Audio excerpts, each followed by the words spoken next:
उस 2.5% जो fresh water है, इसको फिर से अगर हम 100 मान लेते हैं, तो जिसका 68.7% ग्लेशियर और आइस कैप के रूप में जमा है, वो भी हमारे डायरेक्ट यूज का नहीं है। अगर हिमालय की चोटी पे जो बर्फ जमा है, पानी है, फ्रेश वाटर है, तो वो हमारे किसी काम का नहीं है।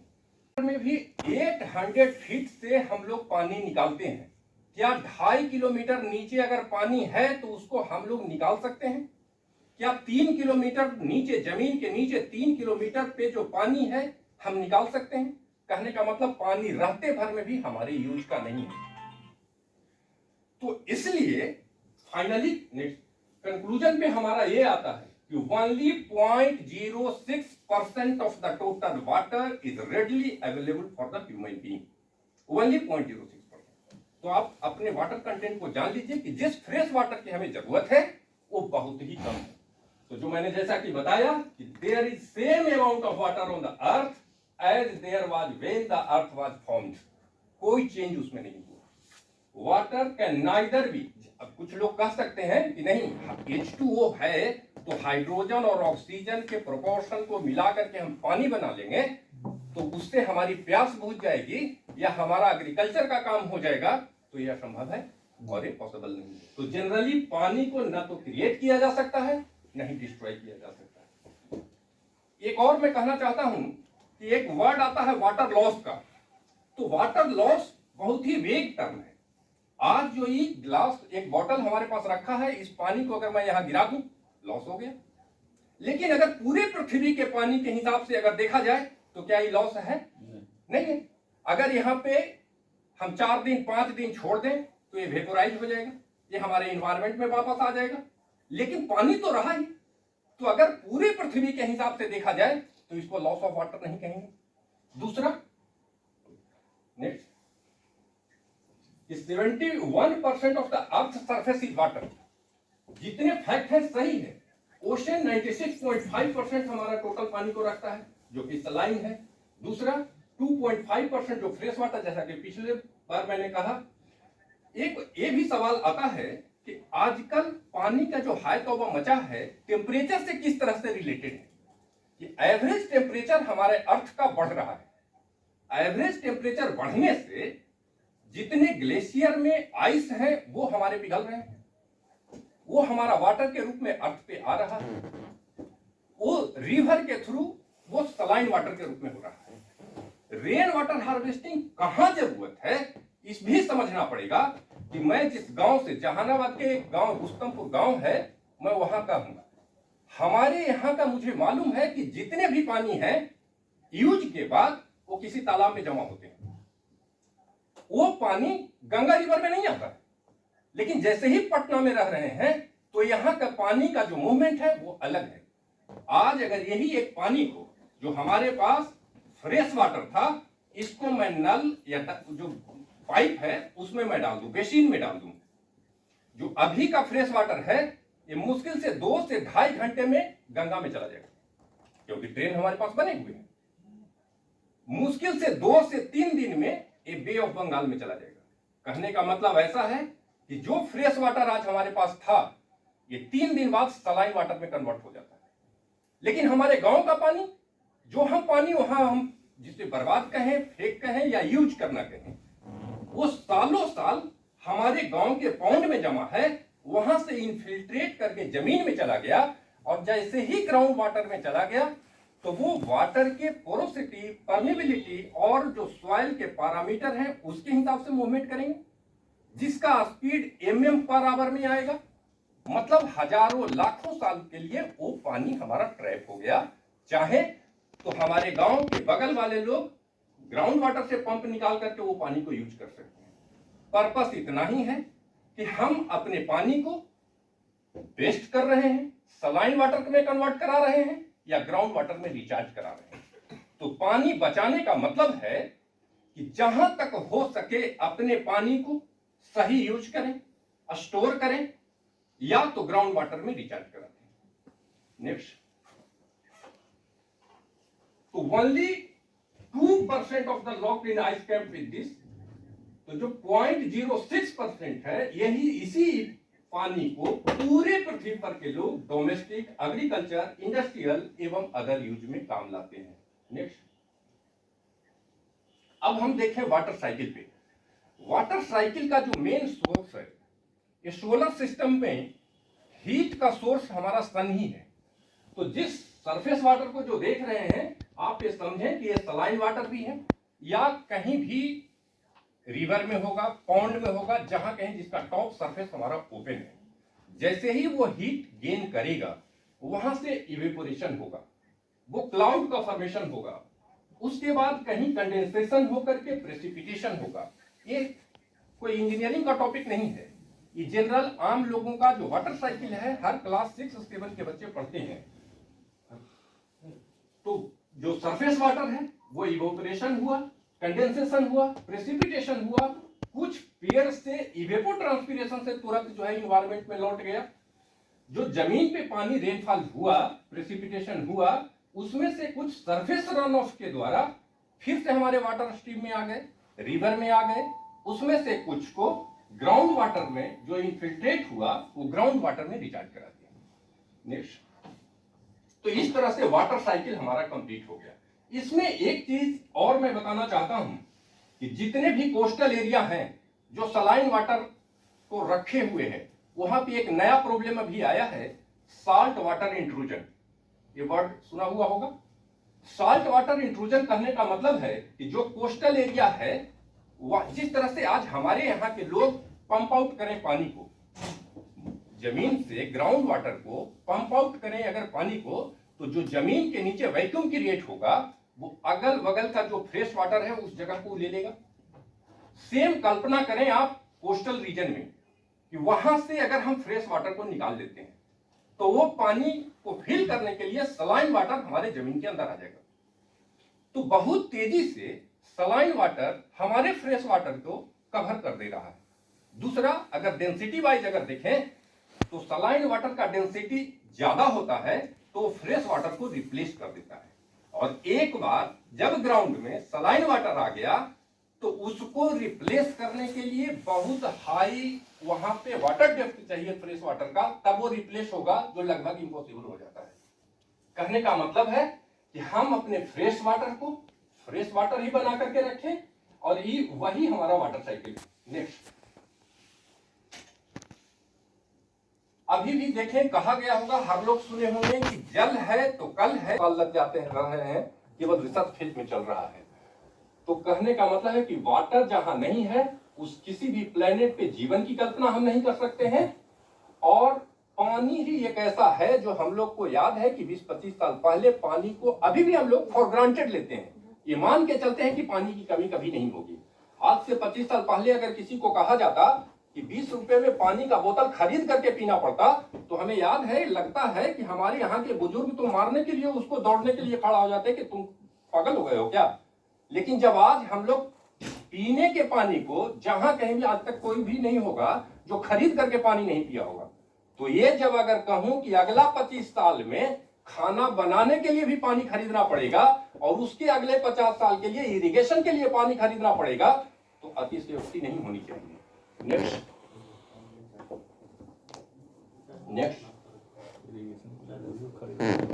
अब तब आ जाता है मैनेजमेंट का रोल, कि जब हमारे पास पता हो गया कि हमारा जो नेचुरल रिसोर्स पानी है वो लिमिटेड अमाउंट में है, लाइफ को लंबे समय तक के आने वाली पीढ़ियों के लिए सस्टेनेबल डेवलपमेंट के लिए रखना अगर है, जिसमें अगर रहे तो मैनेजमेंट की जरूरत आती है। तो इस जो वाटर मैनेजमेंट में सबसे पहला है रीयूज ऑफ ग्रे वाटर।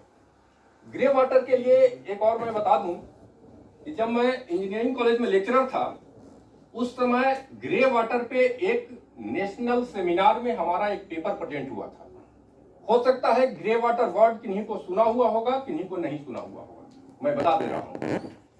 तो जनरली जब हम पानी को यूज करते हैं, तो जो पानी यूज्ड वाटर है, तो जो कहा जाता है कि 135 लीटर पर डे पर पर्सन चाहिए, जो पर कैपिटा वाटर डिमांड है एक आदमी के लिए, जब वाटर सप्लाई के लिए हम लोग डिजाइन करते हैं तो 135 लीटर पर डे पर पर्सन करते हैं।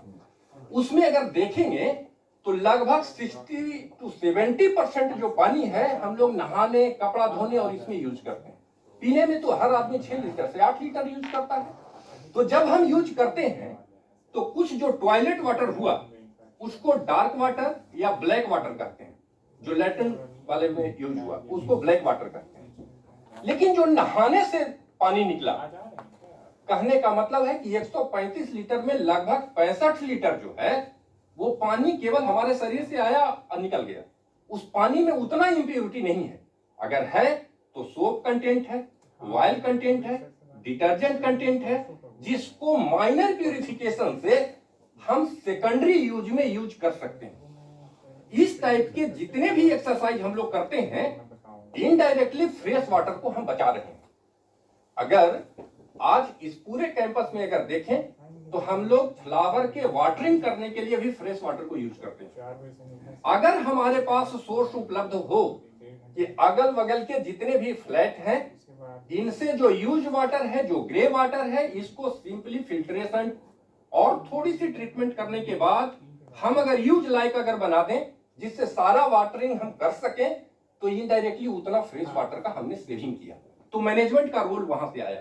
तो सबसे पहले रीयूज ऑफ ग्रे वाटर, दूसरा recycling of waste water through purification at a water treatment plant. और हम लोग अपना BSBCCL के भी कई एक प्रोजेक्ट में STP, WTP काम कर रहे हैं। हम लोग ट्रीटेड वाटर को ऐसे भी हो गया है कि अब गंगा या किसी भी रिवर में डायरेक्टली हम लोग वेस्ट वाटर को नहीं हम लोग फ्लो करा सकते हैं, तो उसका सेकेंडरी यूज हम लोग कर सकते हैं। और थर्ड आता है रेन वाटर हार्वेस्टिंग, जो हमारे का आज का टॉपिक है। तो ये हमारी हुई भूमिका। मैं ये बता दूं कि आप लोग पानी से हमारा जुड़ाव पुराना है। मैं एमटेक जो IIT दिल्ली से किया था उसमें भी हम वाटर रिसोर्सेज से ही किए थे। कारण ये था, एक तो बहुत ह्यूज स्ट्रक्चर को डील करता है वाटर रिसोर्सेज, डैम वगैरह को, और दूसरा था कि फ्यूचर जनरेशन में पानी की जरूरत पड़ेगी। इसी कारण मैंने ये सब्जेक्ट लिया था। जब इंजीनियरिंग कॉलेज में लेक्चरशिप की अपनी शुरुआत की, जॉब की और नौकरी की, उसमें मैं वाटर रिसोर्सेज डिपार्टमेंट में ही था। और संयोग से 2 लड़के एमटेक जो हमारे अंडर में किए हैं उनका भी टॉपिक रेन वाटर हार्वेस्टिंग था। हमारे सुपरविजन में उन लोगों ने एमटेक थीसिस किया था। इसलिए आप लोग निश्चिंत रहें, रेन वाटर हार्वेस्टिंग से रिलेटेड जिनके मन में जितने भी अनुत्तरित सवाल हैं एकदम फ्री होकर के आप रखें, और पूरी विश्वास दिलाता हूं कि उसका सवाल का समाधान करने में हम सक्षम होंगे या साथ मिलकर के प्रयास करेंगे। Next, we need to save water for the humanity. पानी ऐसे भी कोई व्यक्तिगत अधिकार नहीं है। हमारा 1 लीटर पानी, 1000 लीटर पानी का जो हम पैसा देते हैं, तो पानी बचाना, जो अभी कुछ लोग बता रहे थे कि नहीं केवल इंजीनियर को बुला लेते हैं बाकी लोग को नहीं बुलाते हैं, ये पानी के बारे में जागरूकता फैलाना सभी का काम है, चाहे वो इंजीनियरिंग स्ट्रीम के हों, नौकरी करने वाले हों या एक सामान्य नागरिक हों। जब मैं इंजीनियरिंग कॉलेज में पढ़ाता था तो 40 किलोमीटर दूर चला जाता था बच्चों के स्कूल में ऐसे ही 1-1 घंटे का लेक्चर लेने के लिए, केंद्रीय विद्यालय या कोई भी विद्यालय में। उस समय पानी का थोड़ा सा नशा था हम पे, पानी बचाने का। इलाहाबाद में डिफरेंट स्टेशनों पे पानी बचाओ और नीचे आशुतोष लिख करके हम जगह जगह चिपकाते थे। उस समय शादीशुदा थे नहीं, खाली टाइम को अपना करते थे। चलिए, तो any beneficial reduction in the water loss use and the waste of the resource, जिस तरह से पुराने पानी को नया पानी बना करके हम अगर काम कर रहे हैं तो हम फ्रेश वाटर को बचा रहे हैं। इसमें कभी कभी ऐसा नशा होता है कि पानी बचाने के नाम पे हम लोग क्वालिटी से कंप्रोमाइज कर लेते हैं। ये एक रेखांकित करने वाली पॉइंट है। हम लोग देख रहे हैं, अभी यहां भी देखिए कि जगह जगह किसी भी बिल्डिंग में बहुत लोग रेन वाटर हार्वेस्टिंग को भी सिंपली सोक पीट और सेप्टिक टैंक के रूप में समझ लेते हैं। जिस तरह से सोक पीट हमने बना लिया, सेप्टिक टैंक बना लिया, अगला 50 साल तक हम यूज करते रहे, वो रेन वाटर हार्वेस्टिंग नहीं है। रेन वाटर हार्वेस्टिंग अगर कराते हैं तो इसीलिए जागरूकता की जरूरत पड़ती है, मेंटेनेंस की जरूरत पड़ती है। क्योंकि अगर हम पानी को, प्योर पानी को ग्राउंड में लेके नहीं जा रहे हैं, इंप्योरिटीज करके उसमें हजार्डस मटेरियल को मिला करके भेज रहे हैं, तो हमारी नियत तो सही है, लेकिन इनडायरेक्टली हम ग्राउंड वाटर को पॉल्यूट कर रहे हैं। जो कि ज्यादा बड़ा प्रॉब्लम हमारे पास आएगा। इसलिए जहां कहीं भी अभी खासकर बुनियाद केंद्रों में हम लोगों ने बनाया है, तो मेरा बार बार ये कहना होता था कि rain water harvesting simply soak pit नहीं है। जो उस बिल्डिंग को यूज कर रहे हैं उनकी भी रेस्पॉन्सिबिलिटी है कि अपने फ्लोर को, जहां से हम पानी को ग्राउंड में भेज रहे हैं, उसको प्रॉपर क्लीन रखें। जहां पे हमने सोकपीट बनाया है उसको क्लीन रखें।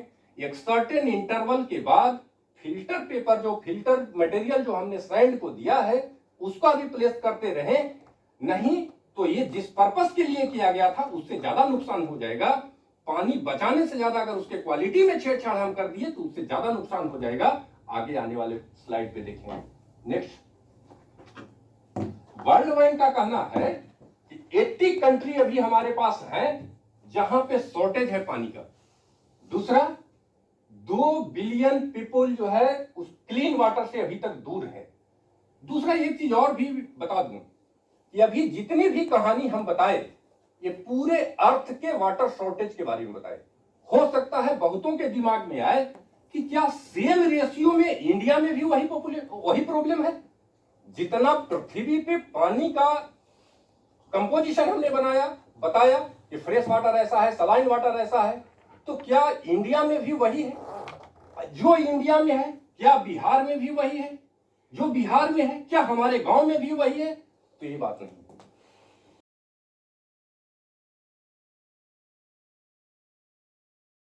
इसीलिए लगता है कि हमारे कानून बनाने वालों ने पानी को समवर्ती सूची में रखा है कि सेंट्रल एजेंसी और स्टेट एजेंसी अलग अलग कानून बनाए। समझे, हर जगह पे इसका सिचुएशन अलग अलग बदलता रहता है। नेक्स्ट, इंडिया पूरी दुनिया में अगर सरफेस वाइज देखा जाए तो 2.4% जो सरफेस एरिया है पूरे दुनिया में के परसेंटेज के हिसाब से अगर देखा जाए तो 2.4% है। लेकिन अगर वाटर अवेलेबिलिटी के हिसाब से अगर देखा जाए तो 4% पानी हमारे पास है। तो थियोरेटिकली हम कह सकते हैं कि इंडिया वाटर रिच कंट्री में आता है, वाटर स्कार्स कंट्री में नहीं आता। हमारे पास एरिया में 2.4% है, लेकिन वाटर अवेलेबिलिटी के हिसाब से हम 4% पे हैं। दूसरी पहलू अगर देखें कि पॉपुलेशन वाइज 17% हम है, मतलब पॉपुलेशन का लोड हमारे पास ज्यादा है, पानी का परसेंटेज हमारे पास ज्यादा है, लेकिन पर कैपिटा अगर हम देखें तो पानी हमारे पास कम है। इसलिए हमें वाटर हार्वेस्टिंग या वाटर सेविंग का स्ट्रेटजी को अपनाना होगा। तो ये एक सिंबॉलिक पिक्चर है कि अगर हमारे पास रेनफॉल होता है तब हम इसको क्या करें। तो सबसे पहला है कि उसको कलेक्ट करिए, अगर संभव है तो यूज करें आज के लिए। दूसरा, नेक्स्ट कुछ दिन के लिए मींस फ्यूचर के लिए उसको स्टोर करके रख लें।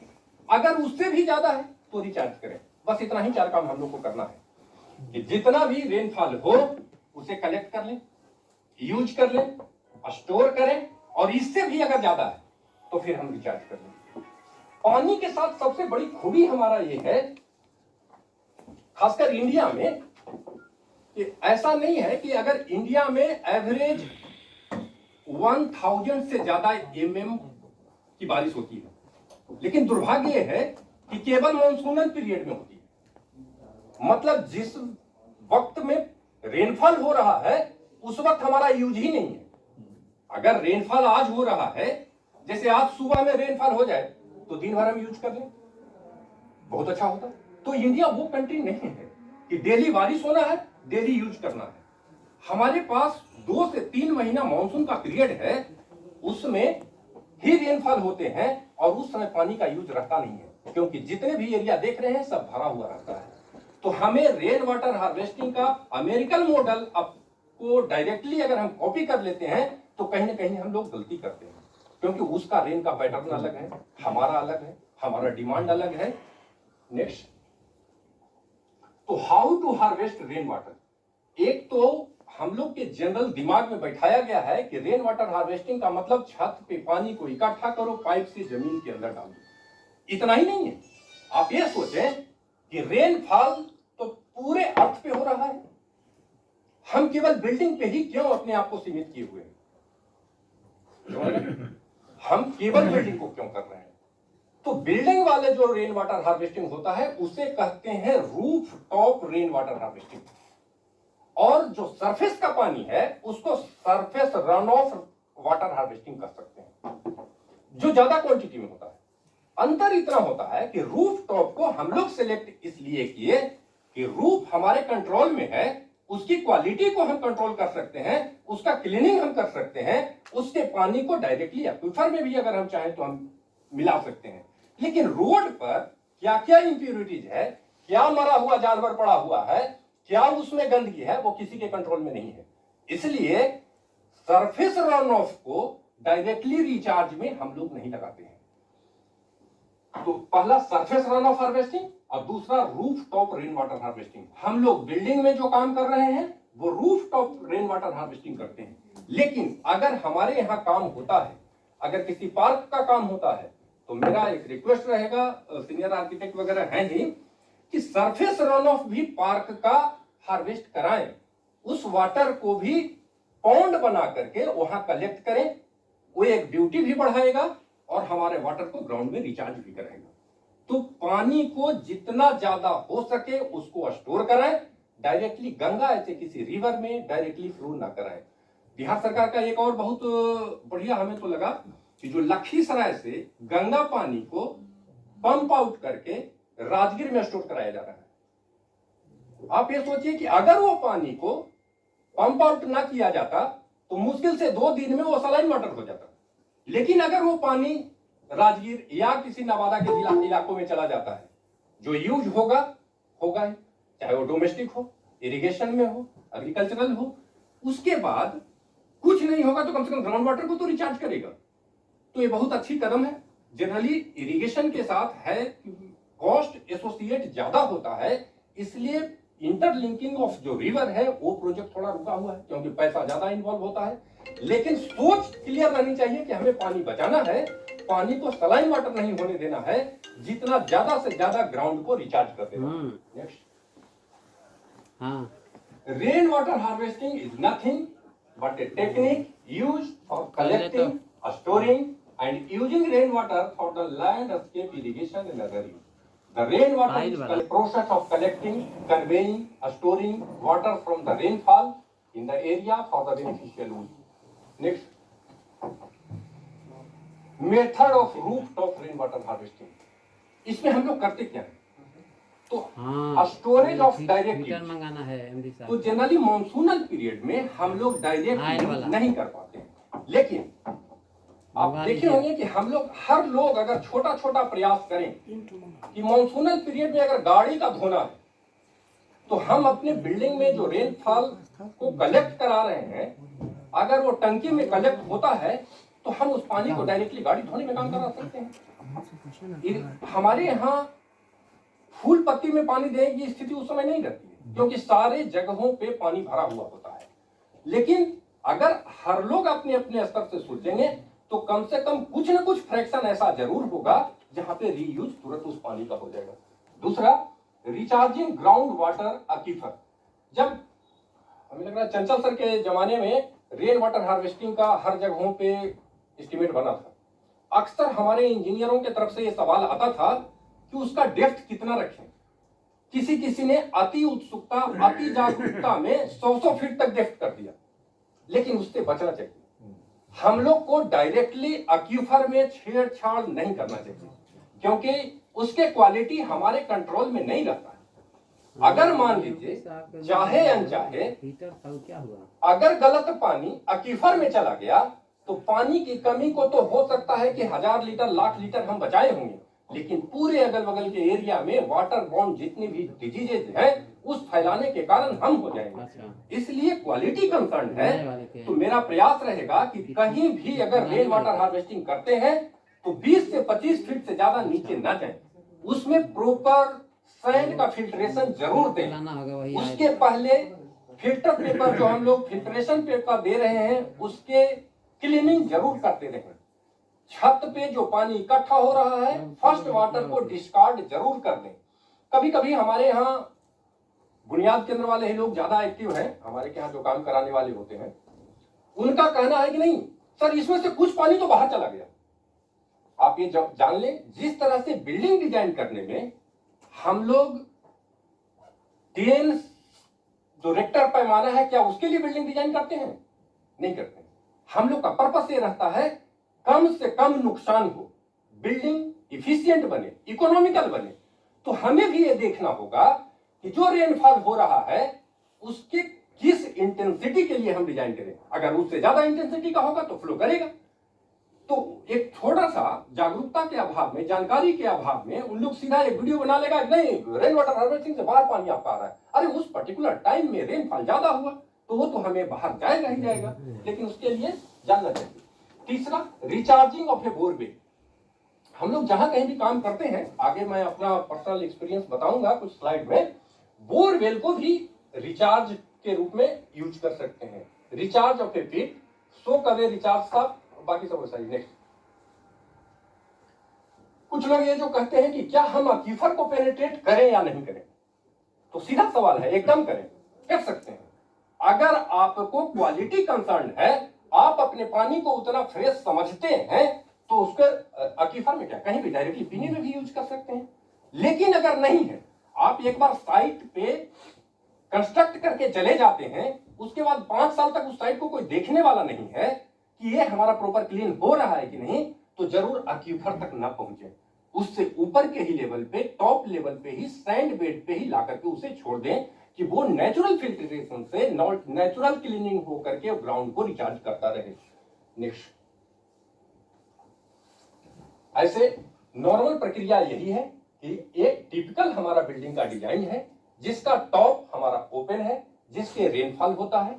इसमें हमारा कन्वेइंग पाइप लगा हुआ है, उससे ओवरफ्लो पाइप भी लगा हुआ है। ये जनरली हम लोग अपने साइट पे नहीं देते हैं, अपना जो क्लाइंट होता है उससे डर से, क्योंकि उन लोग का कहना है कि नहीं हमारा पानी बाहर फ्लो ना हो। लेकिन मेरा मानना है कि हर जगह ओवरफ्लो पाइप जरूर दें। इस जो कहीं कहीं हम लोग टैंक बनाते हैं, इसको ग्राउंड लेवल से सर्टेन लेवल ऊपर जरूर रखें। याद होगा कि पिछले साल पटना में जब बाढ़ आ गई थी, तो जितने लोगों ने रेन वाटर हार्वेस्टिंग के लिए बनाया था, वो सब फ्लडेड हो गया था। मतलब उसके ऊपर भी 1 फीट पानी जमा था। आप सोच सकते हैं कि अगर हम अक्वीफर को पेनिट्रेट किए हुए हैं और उसके ऊपर नाली से लेके सारा पानी एक होकर के फैल गया, तो हमसे कितनी बड़ी गलती हो गई, और सारे वाटर वो पॉल्यूटेड होने का कारण हम हो गए। इसलिए जब भी करें तो इतना जरूर सोच लें कि जमीन लेवल से 2 से 2.5 फीट एबव उसको जरूर रखें, जो हमारा टॉप लेवल हो, और उसमें भी प्रॉपर फिल्ट्रेशन का यूज करें। हमें 1000 लीटर पानी बह जाए तो ठीक है, लेकिन 100 लीटर गंदा पानी को हम अक्वीफर में ना मिलाएं, इसका ध्यान जरूर रखें। दूसरा, नेक्स्ट,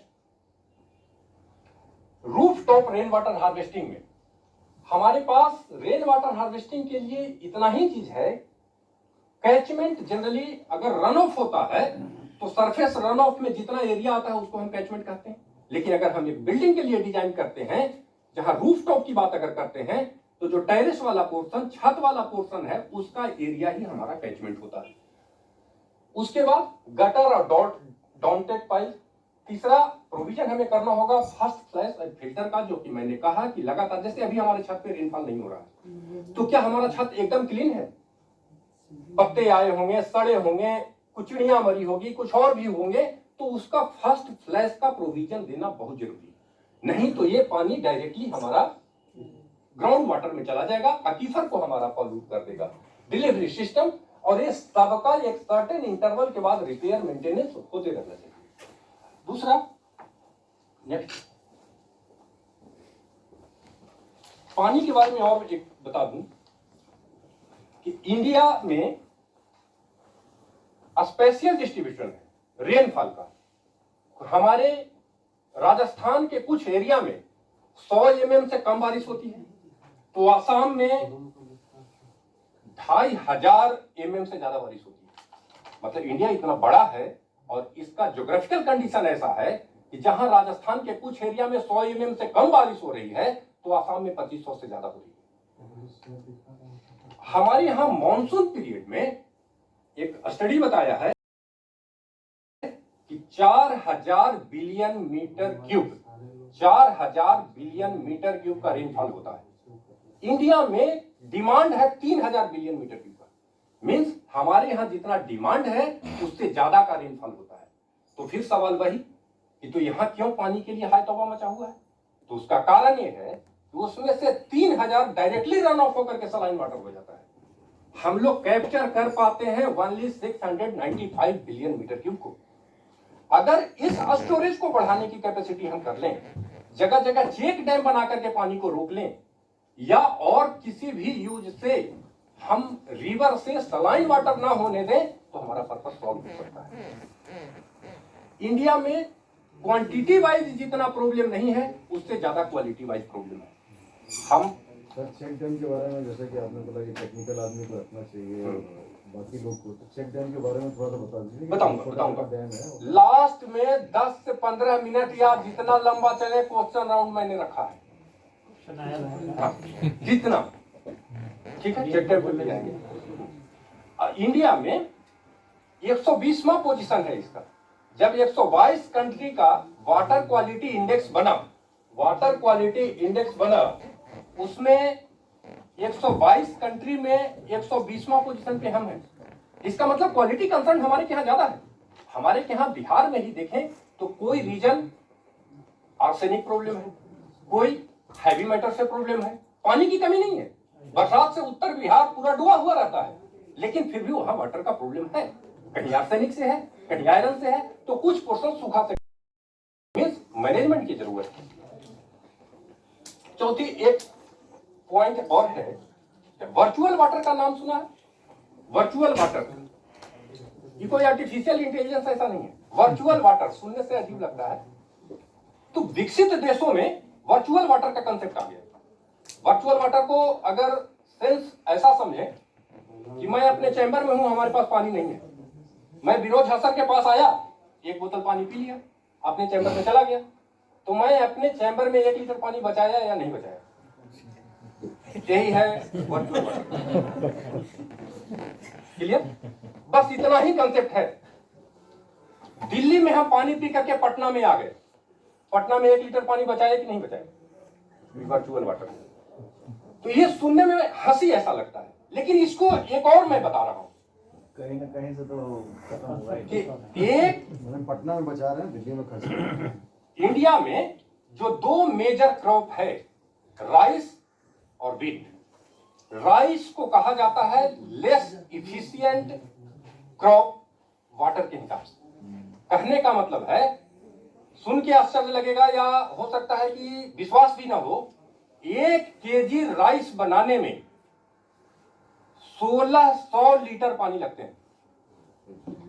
1 केजी राइस बनाने में 1600, अगर एग्जैक्ट लिखना है तो लिख लीजिए, 1654 लीटर लगते हैं पानी, पूरे उसके क्रॉप्स के, पूरे शुरुआत से लेके अंत तक।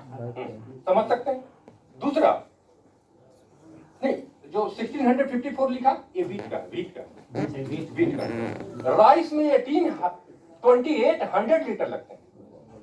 लेस इफिशिएंट इसीलिए मैंने बोला, 1 केजी राइस बनाने में 2800 लीटर पानी लगते हैं, और 1 केजी व्हीट बनाने में 1654 लीटर पानी लगते हैं एवरेज। समझे? और हमारे इंडिया में यही दोनों क्रॉप मेन है। कुछ विकसित देश क्या करते हैं, जो वर्चुअल वाटर की बात पे आया, कि अगर मैं राजस्थान के किसी गांव में जहां पानी बहुत कम है, वहां 5 लीटर, मैं 5 केजी राइस दे दिया, तो क्या 1000 लीटर पानी वहां पहुंचाया या नहीं पहुंचाया? जिस राइस को बनाने में हमें 1000 लीटर पानी यहां लग गए, और वो 5 किलो चावल मैं वहां डायरेक्टली पहुंचा दिया, यहां से वर्चुअल का वाटर का कंसेप्ट आया। 1 लीटर पानी पीने में तो हंसी आई, लेकिन अभी इसे हकीकत समझे। तो हम लोग को वैसे क्रॉप का भी सिलेक्शन करना पड़ेगा जो इफिशिएंट। हमारे यहां अगर पानी ज्यादा है, तो जिस एरिया में पानी ज्यादा है वहां राइस उपजाए, जिस एरिया में पानी ज्यादा है वहां गेहूं उपजाए, जहां कम है वहां मेज, मिलेट या बाकी चीज उपजाए, और यहां से ट्रांसपोर्ट कर दें उसे। इनडायरेक्टली पानी हम वहां नहीं भेजे, लेकिन वाटर जिस प्रोडक्ट में लग रहा था, इस प्रोडक्ट को अगर हम वहां पहुंचा रहे हैं, तो हमने पानी को पहुंचा दिया, यहां से ही वर्चुअल वाटर है। यहाँ पे सर लैंड सूटेबिलिटी वही देखना होगा ना। हाँ, suitability of land, fertility of the land, सब देखना होगा। हाँ, जैसे रबी फसल में ही, रबी में हमारे पास गेहूं भी है, मकई भी है, तो मकई पानी कम लेता है, तो उस जगह पे मकई करें। तो कुछ कुछ कंट्री जो है अपने क्रॉप को ही चेंज कर दे रहा है कि अब ये पानी कम ले। जैसे गौरव पूर्णिया साइड में जो है ना मकई का खेती बहुत होता है, वहाँ बारिश भी अच्छी होती है, लेकिन वहाँ पर मकई में पानी की कम जरूरत है, लेकिन कोई बारिश वहाँ बहुत अच्छी होती है। ब्राजील एक कंट्री है जहां हाईएस्ट फ्रेश वाटर है, ब्राजील कंट्री में हाईएस्ट फ्रेश वाटर वहां पे है। दूसरा, जब टॉप 10 वाटर स्कार्स कंट्री की बात अगर करेंगे कि जहां पानी की बहुत कमी है, उसके सबसे टॉप पे कतर है, सबसे टॉप पे कतर है। वहां रेनफॉल ओनली साल भर में 74 mm होते हैं। आश्चर्य आपको तब होगा कि जब टॉप 15 कंट्री का नाम लेंगे, उसमें इंडिया भी है, जहां 1000 से ज्यादा mm की बारिश होती है। हमारे पास बारिश 1000 से ज्यादा एवरेज है पर ईयर में, तो हम वाटर स्कार्स हैं। और कुछ कुछ कंट्री ऐसा है जहां 400 का ही बारिश होती है और वो वाटर स्कार्स नहीं। तो टॉप 15 में केवल इंडिया और पाकिस्तान दो एक ऐसे कंट्री हैं जहां 400 से ज्यादा की बारिश होती है और वाटर स्कार्स में है, और बाकी सब 100 और 200 के बीच में है। मतलब हमारे पास पानी की कमी क्यों हुई? तो पानी की कमी का पहला कारण मिसमैनेजमेंट और दूसरा कारण ओवर एक्सप्लॉइटेशन। कहने का मतलब है कि कहा जाता है कि यहाँ 45 लाख पंप हैं। हम लोग आसानी से दूसरे सोर्सों पे विचार ना करके सीधा ग्राउंड से पानी को निकाल लेते हैं। इसलिए कुछ लोग कहते हैं कि इंडिया लार्जेस्ट एक्सपोर्टर है ग्राउंड वाटर का। तो पानी का आयात निर्यात तो होता नहीं है, हमारे हिसाब से वो एक्सपोर्टर ना होकर के एक्सप्लॉइटर है। सबसे ज्यादा ग्राउंड वाटर को, क्योंकि जमीन के नीचे के पानी को हम अपना पानी समझते हैं। अगर जिस दिन से मानवता के पानी को, ह्यूमैनिटी के पानी को अगर समझने लगेंगे, तो हम लोग भी दूसरे विकल्प पे विचार करने लगेंगे। हम लोग ये समझते हैं कि हमारे पुरखों ने हमारे लिए रिचार्ज करके रखा है, लेकिन ये कभी समझ में नहीं आता कि हम आने वाली पीढ़ी के लिए क्या हम रिचार्ज कर रहे हैं और हम पानी को निकालते जा रहे हैं। इसलिए हमारे यहाँ अक्सर गर्मी के दिनों में ये न्यूज बनता होगा कि यहाँ 2 मीटर वाटर टेबल नीचे चला गया, 4 मीटर वाटर टेबल नीचे चला गया। हमारे यहाँ की कुएं सूख गई, नल पंप जो है वो पानी देना छोड़ दिया। कारण क्या है? क्योंकि हम लोग ओवर एक्सप्लॉइट कर दे रहे हैं, हम रिचार्ज कर नहीं रहे हैं। और जहां जरूरत पड़ती है, एक ग्राउंड वाटर बोर्ड का कहना था कि 45 लाख जो हम लोग बोल रहे हैं कि हमारे यहाँ पंप है, ये तो अनऑफिशियल है। वो पंप और कितने हैं, कितने घंटे चलते हैं, ग्राउंड वाटर का कितना हम एक्सट्रैक्ट करते हैं, इसका कोई फिक्स डाटा हम लोग के पास नहीं है। तो रेन वाटर हार्वेस्टिंग उसमें छोटा सा प्रयास हो सकता है सोच बदलने के लिए, और जब सोच बदलेगी तभी दशा बदलेगी। पानी 1 लीटर, 10 लीटर, लाख लीटर से कोई फर्क नहीं पड़ेगा। इंडिया बहुत बड़ी, सोच बदलना इंपॉर्टेंट है और ये बच्चे में पहुंचाना बहुत जरूरी है।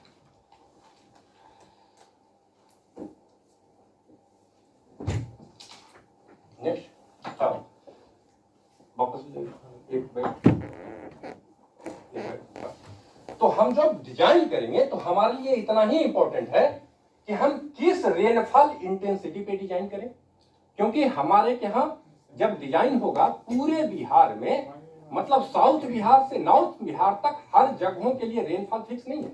इसलिए कोई एक मॉडल पूरे बिहार के लिए एप्लीकेबल नहीं हो सकता है कि हम अगर डिजाइन कर दें कि स्टोरेज टैंक रखिए 10 बाई 10 का, और वही हमारा गया में भी चल रहा है, वही मधुबनी में चल रहा है। ऐसा नहीं होना चाहिए, क्योंकि डिजाइन रेनफॉल इंटेंसिटी हम क्या रख रहे हैं, दूसरा रेनफॉल ड्यूरेशन वहां पे किस तरह से हो रहा है, उसका पैटर्न क्या है, वो भी देखना होगा। दूसरा, रूफ या सरफेस का जो मटेरियल है, उस किस मटेरियल का बना हुआ है, उसका स्लोप क्या है, कौन सा कोफिशिएंट लगेगा, ये हमारे डिजाइन में आ सकते हैं। Soil property like permeability, porosity, water retentive capacity, इसके ऊपर भी डिपेंड करता है। नेक्स्ट, यहां पे जितने सिविल इंजीनियर होंगे उनको ये 3 फेज डायग्राम क्लियर होगा। लेकिन जो इंजीनियर नहीं है, जो अदर साइड से आए हैं, उनके लिए मैं बता दूं कि जो मैं बार बार कह रहा हूं कि ग्राउंड में वाटर को रिचार्ज करना है। अक्सर सवाल आ सकता है, क्या जमीन के नीचे कोई भाड़ा है बंद कि उसको हम भर देंगे? जमीन के नीचे कोई बोतल रखा है कि उसे हम भर देंगे? ये पानी जाएगा कहां? तो उसी के लिए इनफैक्ट ये जो सॉइल मास दिया गया है, ग्राउंड हमारा ऐसा ही होता है। अगर इसमें देखेंगे तो कुछ सॉइल पार्टिकल है, सॉलिड पार्टिकल है, कुछ बीच में गैप होगा। एक सॉइल पार्टिकल से दूसरे सॉइल पार्टिकल के बीच में जो गैप है, वो गैप दो ही चीज से फिल हो सकता है। अगर वो वाटर से है तो हम उसे कहेंगे कि ये सैचुरेटेड है, अब ये और पानी नहीं ले सकता।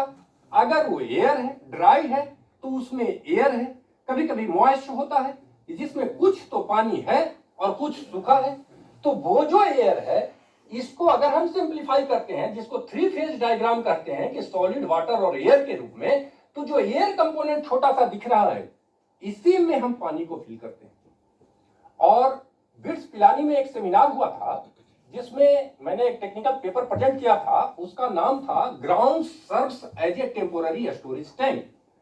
कि ग्राउंड को टेम्पोररी स्टोरेज टैंक के रूप में हम इस्तेमाल करेंगे। तो ये जो एयर वाला कंपोनेंट है, इसी में पानी को रखेंगे। ठीक है, तो ये जो टेम्पोररी स्टोरेज टैंक इसलिए कहा था कि आज जब रेनफॉल हो रहा है, हमारे पास एक्सेस में पानी है, तो इस पानी को कुछ देर के लिए स्टोर कर लें। आने वाली पीढ़ी 2-3 साल बाद भी, 2-3 पीढ़ी बाद भी अगर उसे पानी की जरूरत होगी तो इसे वो एक्सट्रैक्ट कर लेगी। तो मतलब पानी हमारा सेव रहेगा। ये पोरोसिटी से होगा, मतलब हजारों साल इसको बे ऑफ बंगाल तक जाने में लगेगा। तब तक कोई ना कोई गांव के लोग, कोई ना कोई पीढ़ी आकर के उसको यूज करेगी। नेक्स्ट, तो कैलकुलेशन में करेंगे क्या? जब हमारे पास रेनफॉल इंटेंसिटी आ गए, कैचमेंट का एरिया आ गया, रेनफॉल ड्यूरेशन आ गया, तो टोटल वाटर क्वालिटी, क्वांटिटी हमारे पास आ गए। उसके हिसाब से हम डिसाइड करेंगे कि हमारा जो स्टोरेज टैंक होगा, उसकी कैपेसिटी क्या होगी, उसका साइज क्या होगा, उसका डेप्थ क्या होगा, उसमें जो बोरवेल हम दे रहे हैं वो किस डेप्थ का दे रहे हैं। मैं फिर से बोल रहा हूं, एक्यूफर को पंक्चर करने में कोई दोष नहीं है, लेकिन अगर आप क्वालिटी से कंसर्न है, आपको मालूम है कि नहीं इसके ईच एंड एवरी स्टेप पे हम जो पानी डाल रहे हैं उसकी क्वालिटी हमें मालूम है, तो डायरेक्टली एक्यूफर में मिलाती है। लेकिन अगर नहीं है तो जरूर बचें और एक्यूफर तक ना जाएं। तो उसमें कन्वेइंग पाइप का डायमीटर क्या है, फिल्टर में मटेरियल क्या दे रहे हैं। फिल्टर जनरली कोई फिल्टर पेपर नहीं दे रहे हैं, आजकल सिंथेटिक मटेरियल का यूज हो रहा है, जियो सिंथेटिक मटेरियल का यूज हो रहा है। लेकिन नॉर्मल सेंस में हम लोग सैंड का ही फिल्टर देते हैं। ग्रेवल और सैंड का जो प्रॉपर मिक्सचर अगर बनाते हैं तो उसके जो साइज है, इसी से हमारे पास एक फिल्टर की तैयार होता है। तो ये मटेरियल और थिकनेस के ऊपर डिपेंड करता है। नेक्स्ट, तो रेन वाटर हार्वेस्टिंग का फायदा क्या है? अब बताना समय की बर्बादी होगी कि जिस हिसाब से जहां कहीं भी फ्रेश वाटर यूज हो रहा था, अगर उसे हम ना यूज करके हम वाटर का रीयूज कर लेते हैं, ग्राउंड में रिचार्ज कर दे रहे हैं, तो अल्टीमेटली एम है फ्रेश वाटर को बचा करके रखना। और सारे को अगर पढ़िए तो सबका सेंस यही आएगा कि पानी बचाना ही हमारा यूज है। नेक्स्ट, इसमें मैंने एक अलग से कॉलम बनाया था, डू, क्या क्या करना है, क्या क्या हम लोग करते हैं और क्या करना चाहिए, क्या नहीं करना चाहिए। तो डू में मैंने लिखा था कि क्लीनिंग ऑफ ए रूफ, जैसे ही मॉनसूनल पीरियड हमारे पास आए, छत को जरूर साफ करा दें। और ये नहीं कि बीसीसीएल ने बिल्डिंग बनाया है तो वही आकर के साफ कराएगा। हम लोग अगर इसको यूज कर रहे हैं, जो भी हमारे कंसर्न डिपार्टमेंट है जो उसको यूज कर रहे हैं, उनकी ड्यूटी बनती है कि अपने छत को साफ करा लें, क्योंकि पानी आपका रेन वाटर हार्वेस्टिंग के रिचार्ज उसमें जाएगा, इसलिए आप छत को साफ करा लें। Remove debris, leaves, oil, etc. Cleaning, replacement of filter at regular interval और tap must be raised from the ground level। जो बताया कि उसमें बाहर का पानी ना हमारा आ जाए। फाइनली क्वालिटी कंसर्न के कारण कह रहे हैं। नेक्स्ट, दूसरा, जनरली छत पे देखिएगा तो don't use hazardous material on the roof like chemical in the surface dressing of the roof. जब सरफेस ट्रीटमेंट करते हैं तो आजकल सरफेस ट्रीटमेंट में भी बहुत तरह का केमिकल यूज होता है। तो जब हम रेन वाटर हम उस छत का स्टोर कर रहे हैं, रिचार्ज कर रहे हैं, तो हमें इससे बचना चाहिए या इससे देखना जरूर चाहिए कि इसका जो सरफेस ट्रीटमेंट हम लोगों ने किया है, रूफ ट्रीटमेंट जो किया है, उसमें कहीं कोई ऐसा केमिकल तो नहीं है जो लाइफ के लिए थ्रेटनिंग हो जाए और हम पानी को उसी में मिक्स करने जा रहे हैं।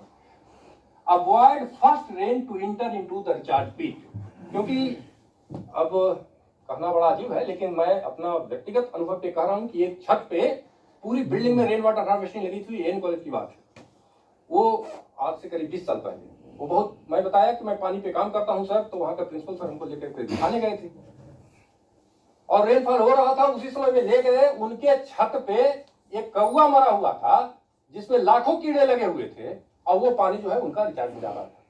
और उससे पहले मैं कहा सर कम से कम पानी हमारा बर्बाद हो जाए सो हो जाए, कम से कम क्वालिटी पे तो ऐसा न कीजिए कि पता चले कि अगल बगल में टाइफाइड हम फाइल बांध दिए। तो ये देखना बहुत जरूरी है, इसलिए मैं इस पर बार बार फोकस कर रहा हूं। नेक्स्ट, हाँ, अब मैं कुछ केस स्टडी बता रहा हूं कि अपने इस कारपोरेशन में जब आने के बाद कुछ कुछ साइट पे काम करने में जो डिजाइन में ना भी था, लेकिन साइट कंडीशन के हिसाब से क्या क्या चेंज किया वो मैं बताना चाहता हूं। सबसे पहले मैं जब गया में डीजीएम था तो एक वहां पे जगह है 12 चट्टी। 12 चट्टी, अगर आप नेशनल हाईवे पे जा रहे हैं तो अब कारण कुछ और होगा, लेकिन 12 चट्टी की पहचान है चट्टी में पानी बिकना। उस पूरे रोड पे जाते भर में अगर दोनों साइड में पानी बिक रहा है तो समझिए कि 12 चट्टी हम आ गए। वहां पे एक हॉस्पिटल में काम करने का मौका मिला था हमें, सीएचसी बनाने का। जब मैं गया तो वहां के प्रभारी कहे कि बिहार में जितने भी हेल्थ सेक्रेटरी आए हैं सबको मालूम है कि 12 चट्टी हॉस्पिटल में जमीन के नीचे पानी नहीं है। जब डॉक्टर वहां पे लिस्ट लिखते हैं दवा का तो नीचे लिख देते हैं 50 लीटर पानी। वो एज एक मेडिसिन की तरह एक लिस्ट बढ़ता है, समझे। अगल बगल के इलाकों के लिए, महिलाओं के लिए प्रसव हो या इलाज का हो, पानी तो हर चीज की जरूरत है। हॉस्पिटल में भर्ती होते वो पूरी दवाई में वो पानी का टंकी खरीद करके लाता है और पूरे रास्ते में बिकेगा दोनों साइड में 50 लीटर 100 लीटर का। उनका कहना था कि आप हॉस्पिटल तो जैसे भी बनाए लेकिन पानी का इंतजाम यहाँ पे कर दें। सच में हमने अब सक्सेसफुल 4 से 5 बोरिंग किया, पानी नहीं निकला। वो बोले कुछ नहीं निकलेगा, यहाँ जो लोग आते हैं बोरिंग करते हैं पानी नहीं निकलता है। वहां से लगभग 800 मीटर दूर पे एक बोरिंग था जो कि वहां के किसानों का था। उनको जब मैं समझाया कि भाई इसी हॉस्पिटल में आप भी आते हैं, क्या यहाँ पे ही मैं भी बोरिंग कर दूं? बोले तो यहाँ से पानी वहां कैसे जाएगा, तो हमारा खेत पूरा बर्बाद हो जाएगा। तो मैं वहां बोरिंग किया, जमीन से 10 फीट नीचे पाइप लाया कि उनका खेती का काम भी होता रहे। अपने कैंपस में सीएचसी का जो कैंपस था उसमें एक वाटर टैंक बनाया, मोटर वहां रख करके वाटर टैंक भरते थे और इस वाटर टैंक से हॉस्पिटल में आता था। जब पानी भर दिए तो वहां के प्रभारी का कहना था कि हैंड ओवर हम आज ही इस बिल्डिंग को ले लेते हैं, आप अपना काम करते रहिएगा। जबकि हैंड ओवर हमारे यहाँ बहुत बड़ा समस्या है, लेकिन वो खुश हो गए थे कि कम से कम यहाँ आपने यह संभव सा काम था और हमारे हॉस्पिटल में पानी आ गया। और वो किसान इसलिए खुश हुआ कि इस हॉस्पिटल में हमारे ही तो परिवार आएंगे, हम ही तो पानी खरीद रहे हैं। तो आज 12 चट्टी एक हमारे काम से वहां पे पानी आ गया। दूसरा, बुनियाद केंद्र बांका में काम करा रहे थे। सब जगह हमारे यहाँ रूफ टॉप हार्वेस्टिंग का काम हम लोग किए हैं और बुनियाद केंद्र सेंटर पे भी एग्रीमेंट पे बंधे हुए थे हम रूफ टॉप वाटर हार्वेस्टिंग के लिए। लेकिन जब उस कैंपस से मुश्किल से 20 फीट दूर एक कुआं था और वो कुआं कॉन्ट्रैक्टर को तो सीधा सर कुआं को भर देंगे, रोड बना देंगे यहाँ पे, अभी तो भरोगे क्यों? एक तो कुआं है, इसको तो भरना नहीं चाहिए। जब पुराना कुआं है तो इसको क्यों ना हम लोग रिचार्ज वेल के रूप में काम करें। तो सरफेस वाटर रन ऑफ जो है उसके रिचार्ज ट्यूब के लिए उसको काम नहीं किया और मुश्किल से हमें लग रहा है कि उसको 2000 भी नहीं लगा होगा। और पाइप ही लगना है ना, प्रॉपर एक स्लोप अगर बना के पानी को इकट्ठा करें और पाइप से उसको अगर मिला दें तो वो काम हमारा हो गया। ऊपर से रोड भी बन गया, वो हमारा रिचार्ज वेल भी बन गया और उस सेंटर पे मैं कह सकता हूं कि वहां के कैंपस का एक बूंद भी पानी बाहर नहीं जाता, क्योंकि जो रूफ टॉप था उसका तो रिचार्जिंग हम लोग कर ही रहे थे, सरफेस रन ऑफ का भी हमने कर दिया, तो वो काम हुआ। सर मुंगेर ऑडिटोरियम में आर्ट गैलरी अभी तीसरा नंबर पे भी मैं बता रहा हूँ। तीसरा नंबर पे जो सर ने याद दिलाया वो आर्ट गैलरी मुंगेर, वहां पे भी काम कर रहे थे। पूरी बिल्डिंग में रेन वाटर हार्वेस्टिंग का प्रोविजन नहीं था, पता नहीं किस कारण से था, या तो पहले का डिजाइन होगा इसलिए नहीं था। लेकिन कैंपस में जब अप्रोच रोड और पार्किंग बनाने की बात आई, थोड़ा सा इंक्रोचमेंट था उधर, तो देखा कि वहां करीब 30 फीट डाया का 60 फीट डेप्थ का एक पुरानी कुआं है, और वो हमारे अप्रोच रोड एकदम जो मेन गेट आता है, बैक साइड का मेन गेट आता है, उसके एकदम फ्रंट पे था। तो भरने, भाई हमारे यहाँ का तो सीधा कहानी है, भर देंगे। मैं बोला कि भरने में एक तो हमारे पास मटेरियल लगेगा, उसका पेमेंट नहीं करेंगे। दूसरा, अगर इसी को फिर से वही रेन वाटर का हम अपना करा लें, उस समय संजोग से मैंने ग्रुप पे भी लिख दिया था, एमडी सर जो पुराने वाले थे तुरंत ऑर्डर दे दिए, लेकिन ये तो बहुत अच्छा काम है, तो मैं करा लिया था। लेकिन कॉन्ट्रैक्टर को कह दिया था कि इसका एक पैसे भी हम पेमेंट नहीं करेंगे, वो हमारे शौक से तुम कर लो। वो राजी खुशी कर लिया, आज वहां पे काम चल रहा है। तीसरा, ऐसे ही एक साइट है छज्जूबाग पटना, अभी नया काम करा रहे हैं। हमें सुधांशु हमारा जेई है, ये जब घुमा रहा था उसमें देखा कि ये बताया कि एक कुआं है इसके नीचे जिसमें सांप भी रहता है। मैं इसे बोला कि इसका कम से कम टॉप लेवल बहुत सावधानी से, कि किसी को कोई नुकसान ना हो, न सांप से न गिरने से, इसका टॉप लेयर को हटा देना और देखना कि इसका डेप्थ कितना है, उसके हिसाब से इसमें हम लोग फिर उसका यूज करेंगे। वो भी हमारे रास्ते में ही आएगा, आप लोग को भी दिखाएंगे अगर मौका मिला तो। एक साइट और था SC/ST 700 बेड आस्था, जमुई आस्था में बहुत ही रिमोट इलाके में काम हुआ था।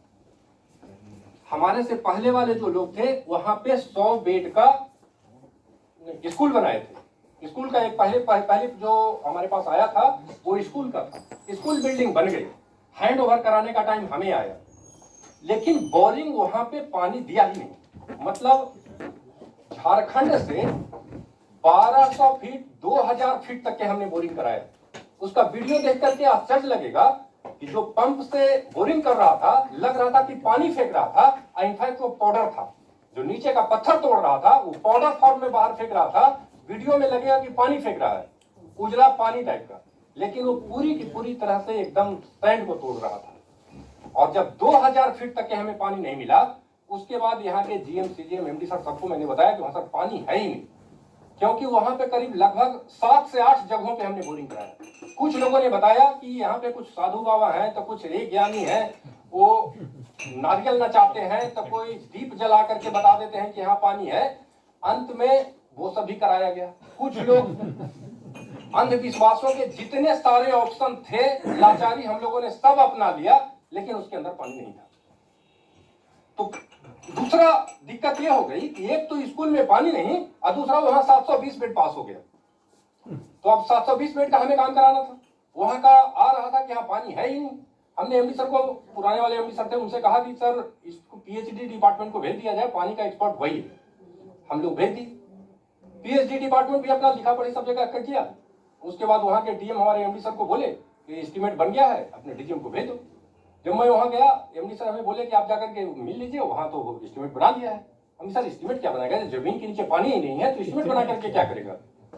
बोले नहीं, वहां 9 लाख का एस्टीमेट, 6 लाख का एस्टीमेट बना दिया है। हमसे पानी है ही नहीं। बोले आप मिलते क्यों नहीं है जो हमको ना कह रहे हैं। हम सर मुझे मालूम है ना कि उसके नीचे का पानी है नहीं, आप सर बताएं कि उससे दूर में कहीं बोरिंग किया है। बोले नहीं, 9 लाख का एस्टीमेट बना दिया। अब सर का कहना था, इसलिए मुझे जाना पड़ा। मैं DM से जब मिला तो जब एस्टीमेट देखा तो उसने किया क्या था कि एक बोरिंग का 3 लाख कॉस्ट, इसलिए 3 बोरिंग तो 9 लाख कॉस्ट। जब एक बोरिंग में पानी है नहीं तो 3 बोरिंग हम करें क्यों, हम ही 9 लाख का एस्टीमेट लेकर के क्या करें। मैं वहीं से DM को भी कहा कि सर एक जगह पानी ही नहीं है तो 9 लाख का एस्टीमेट हमें क्यों दिखा रहे हैं। बाद में वो मजाक में ही कहे कि तुम तो यंग लग रहे हो, अगर तुम पानी नहीं लाओगे तो बूढ़ा क्या ला पाएगा। PhD हमारे MD सर को बोले कि आप इन्हीं को काम दीजिए, ये ले आएगा पानी। तो MD सर को भी मैंने कहा कि पानी तो आएगा सर, लेकिन कॉस्ट बढ़ेगा। बोले कितना दूर से लाओगे। हम सर पानी जब लाना है तो भागीरथ जब गंगा ले आया हिमालय से, तो हम लोग 1-2 किलोमीटर से पानी क्यों नहीं ला सकते। तो उन्होंने कहा कि नहीं, जो भी पैसा लगेगा वो हम देंगे। उसके बाद सर वहां से 1.5 किलोमीटर दूर पे हमने पानी किया। सिचुएशन पहाड़ी का है, वहां का टोपोग्राफी पहाड़ी का है। मतलब जहां पे बोरिंग आ गया था, वहां से अपने बिल्डिंग के बॉटम में अगर आएंगे तो 8th फ्लोर इतना हाइट है। खाली दूरी मकसद नहीं है। जिस जगह पे हमने बोरिंग किया, जहां पानी आया, वहां से अपने बिल्डिंग जो 3 मंजिल है उसके बॉटम पे भी आएंगे तो 6-7 मंजिल का हाइट है। तो इतने किसी एक मोटर की औकात नहीं थी यहां तक पहुंचा देने का। बीच में मैंने बताया कि नहीं, 2 जगह पे मैंने टंकी बनाई है। और उस पर फिर से मोटर का कॉस्ट बढ़ेगा। और आज वहां पे उसी के कारण पानी जब आ गया तो साइट भी कंप्लीट हुआ, और आज तो लग रहा है सबसे पहला कंप्लीट करने वाला वही साइट होगा। दूसरा वो पहाड़ी था, तो रेन वाटर के लिए भी हमें लगा था कि जो साइट हमें दिया गया है उसमें कुछ पोर्शन बहुत गड्ढा है, तो हम उस गड्ढे को पौंड बनाने की तैयारी कर लिए थे कि जितने भी पानी है रेनफॉल में आएंगे इसी पौंड में हम इकट्ठा करेंगे, और बच्चों के लिए वो एक अलग सीनिक ब्यूटी होगा। जो हॉस्टल में लोग रह रहे हैं वो कहेंगे कि आधा घंटा जाके हम पौंड पे थे, तो मतलब उस विद्यालय में कुछ लोग कहेंगे कि हम कैंटीन में थे, कुछ हॉस्टल में थे, कुछ कॉलेज में थे, कुछ लोगों के लिए एक अलग लोकेशन मिलेगा कि नहीं हम पौंड के पास थे। लेकिन अब पता ना पौंड बना कि नहीं, मैं सोच लिया था कि इसको पौंड बना देना है और चारों तरफ से बैरिकेड कर देना है तो अच्छा लगता। तो हमारा अपना अनुभव यही रहा। नेक्स्ट, हाँ, एक रिक्वेस्ट ये भी है कि यहाँ पे जितने भी हैं, हमारे यहाँ जितने भी एसी हैं, एसी गर्मी के दिनों में जहाँ रेनफॉल नहीं होता है, सबका यहाँ कलेक्टिव वाटर का एक जगह पे लगाया गया है, खासकर फ्रंट पे, बैक पे तो नहीं लगाया गया, लेकिन जो फ्रंट पे भी लगाया गया सारे पानी को ले जाकर के फिर से हम ड्रेनेज में मिला दिए। मेरा ये कहना है कि अगर कम से कम अगर सुंदरता बिगड़ने का अगर सवाल है तो बैक में जितने भी एसी का पानी है उससे 1000 लीटर का टैंक पीछे लगा दिया जाए। अगर आप परमिशन करें तो किसी साइड से टूटा फूटा टैंक भी हम लेकर के आ जाएंगे और यहाँ इंस्टॉल करा दें कि एसी का पानी हमारा टैंक में जमा होगा। जितने भी गार्डनर हैं उनको खाली 5 मिनट के लिए समझा दें कि सबसे पहले तुम पानी देने से पहले देख लो कि टंकी में पानी है या नहीं। अगर है तो इसी पानी से सबसे पहले जितने गमले हैं उसमें पानी दे दो। अगर ना है और तुम्हें देना ही है तो तुम बाकी नल से जो कर सकते हो करो। अगर इस हिसाब से पर डे 30-40 लीटर भी पानी का यूज अगर हम कर लेते हैं तो हम समझेंगे कि उतना फ्रेश वाटर हम बचा दिए। तो ये 500 लीटर रोज बच जाएगा एक बाल्टी। सर मैक्सिमम कितना हो सकता है वो मैं नहीं कहता, मैं एक अपनी छोटी सी प्रयास की बात कर रहा हूँ। उसी तरह से हर घर में हम लोग आरओ लगाते हैं, आरओ में 1 लीटर पानी जो हमें फिल्टर करके देता है तो बगल वाला पाइप जो चुपके से वो नाली में घुसा देता है उससे 4 लीटर पानी बाहर निकलता है और वो पानी भी फ्रेश वाटर है। ऐसा नहीं है कि जो पानी हम पी रहे थे पहले वो जहर था। आज आरओ का पानी पी रहे हैं और 4 लीटर पानी जो निकल रहा है वो बाकी नल का ही पानी है। तो वो 4 लीटर पानी को हमें कष्ट इस बात का होता है कि उस पानी को ड्रेन में मिला दिया, मतलब वो गंगा वाला रास्ता सलाइन वाटर का पकड़ेगा। अगर वो खेत में जाकर के छोड़ देता तो मैं उसे लॉस नहीं समझता, केवल वाटर लिफ्टिंग का जो कॉस्ट आ रहा है उसी का मैं समझता कि पैसे की बर्बादी है। लेकिन अगर ये सलाइन वाटर हो रहा है तो मुझे फ्रेश वाटर की बर्बादी दिखती है। इसको बचाया जाए, जिनके जिनके घरों में ऐसा है उसको उस पानी को डायरेक्टली न भेजा जाए। चौथा,